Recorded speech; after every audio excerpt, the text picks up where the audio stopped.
BMW wants you to spend $30,000 more for what is essentially the same car. Same engine, same platform, same factory. So why on God's green earth does this exist?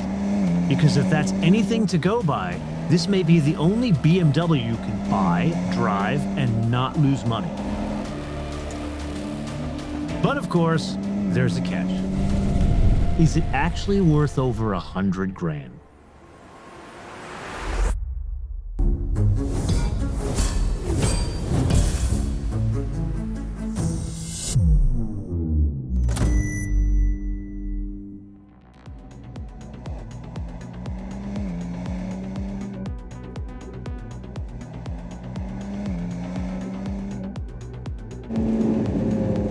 So let's kick off today's exercise with an admission. These to me are a homecoming of sorts. Why? These, the box standard M2s at least, are my favorite current BMWs to drive.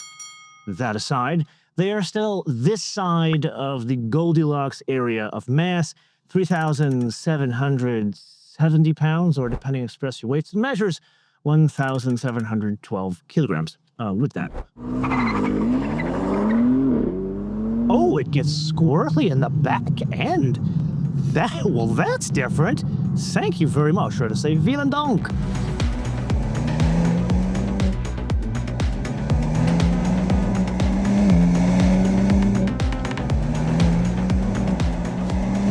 That little surprise takes us back almost to like 90s era BMWs. Granted, you definitely feel the weight there, but the delivery of power is different than the current generation's box standard M2 and other BMWs for that matter. Now, this is where we get into the not so good news. So if you were to speak to the folks at the Fizz, those are the M GmbH people, they would tell you that a manual transmission is verboten. Now, this is not a surprise to us. It's the reasoning that's rather annoying. They say, well, if you ditch the third pedal, you save 97 pounds. Now, I call bullshit on that because you could probably do the same with some light weighting. All my complaining aside, this is still one of the best BMWs out there today in the way it delivers power. Why? Because it's more retro.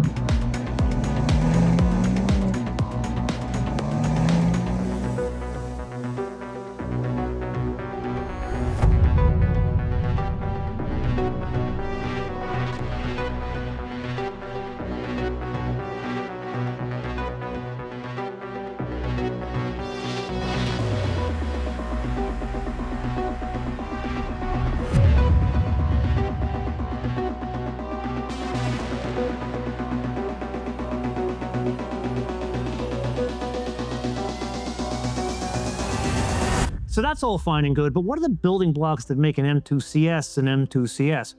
I would say the foundation is the S58 3-liter turbocharged inline 6-cylinder engine, which sounds awfully familiar to the engine that is in the M2, the basic one, and it is. It's the same engine. However, like the M3 and the M4, that engine, it has different flavors. Say 'em with me. 479, 503, 523, 543. This one is the 523 horsepower version. Then we go on to the suspension. And there's some tuning bits that are changed, but most importantly, the car sits lower to the ground.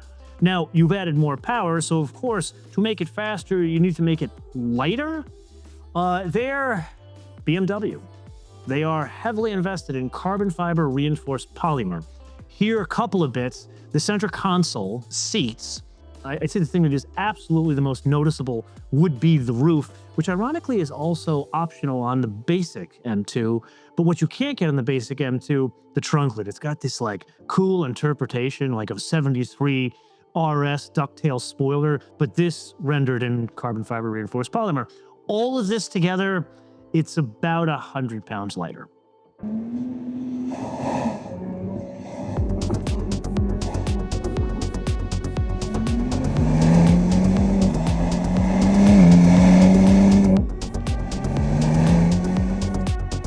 So if you and I are honest with each other, cars like these, they're about the way they feel, not so much about the way they deliver power. And that's where the CS, or really all CS equation type cars shine, because they're sharper. There's something that's above other BMWs. It's like, if you know, you know. And here, the first thing you notice is that lowered suspension. It feels a little bit sharper on now the smallest M car that's out there. Although I do have to share a little bit behind the scenes about this shoot. We go out with 2 cars at a time to our shoot road here. And the other car that we're shooting today is 1,250 horsepower. I'll let you guess what it is. Jumping from that car to this, this feels like my 1985 Cadillac Eldorado.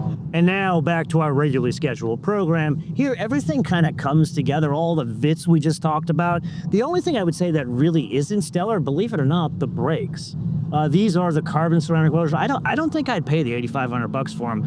The M compound brakes are just fine. Now, granted, here it probably goes to resale. I'd say the only compelling reason to have this option is if you're using it as a track car.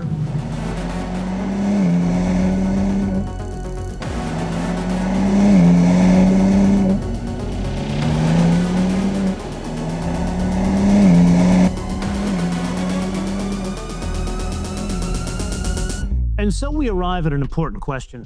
What is the cost of a limited BMW? Note, not a numbered BMW. Answer, $98,600. Just a reminder here, the base price of a box standard M2 is $69,000. This car, the good news is not many options. There's a total of 2 you can have here. This has both of them. The paint job, the velvet blue paint job, which I find stunning to look at, $3,000.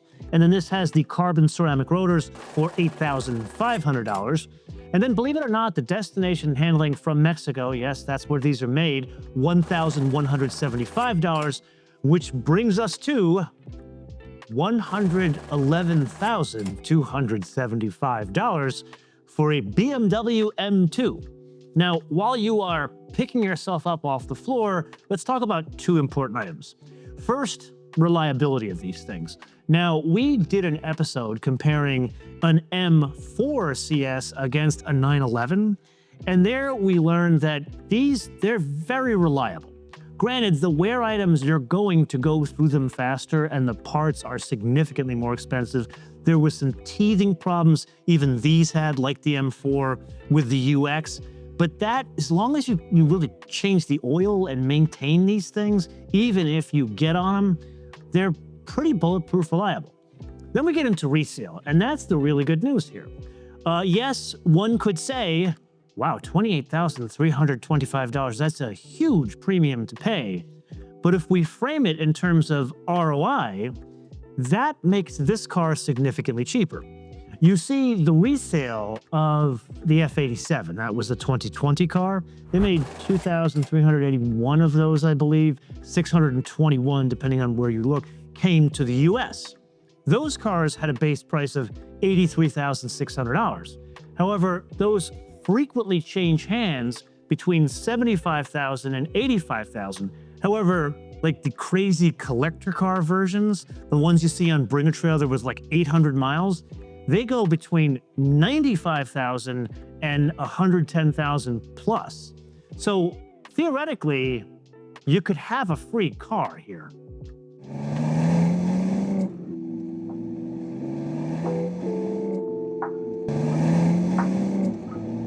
Here's where we arrive at the difficult question. Is this a $30,000 driving experience? Meaning, are you willing to pay the supplemental 30 grand for this kind of sharpness? And that's where we get to the whole concept of car control. I'd say it's worth 30 grand for the guy who has invested 30 grand in driving instruction.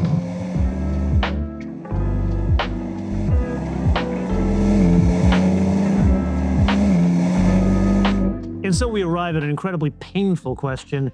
How many are they going to make of these? And this is where we get to BMW being very annoying. They don't do a limited number of cars. They don't say, we're going to make 500 and that's it. They just say it's limited production.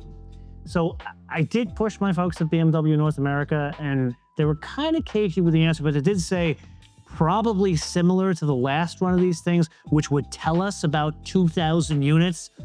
They did also say maybe less for the US, so that could mean 300 units. Here, we're gonna have to put a pin in the discussion and come back to it. So a point of clarification, is this supplemental $30,000 road tax of sorts worth it to just that very specified driver in the unique environment of a track? There, I would say no, but with a very important provision.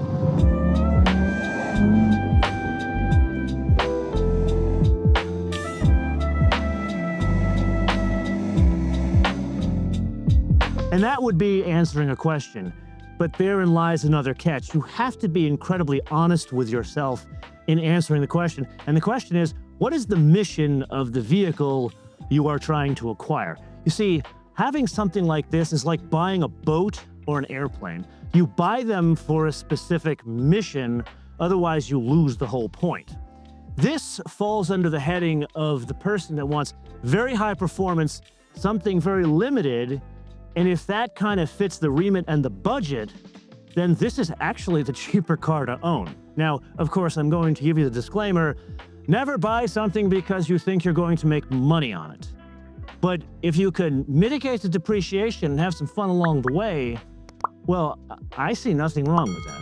But I am just one man. This is the point episode. I turn around to you guys to opine in the comments below, or via our social media, Motoman TV onward, Motoman TV onward, Facebook, Twitter, Instagram. And with that, until I see you in the next episode, be später.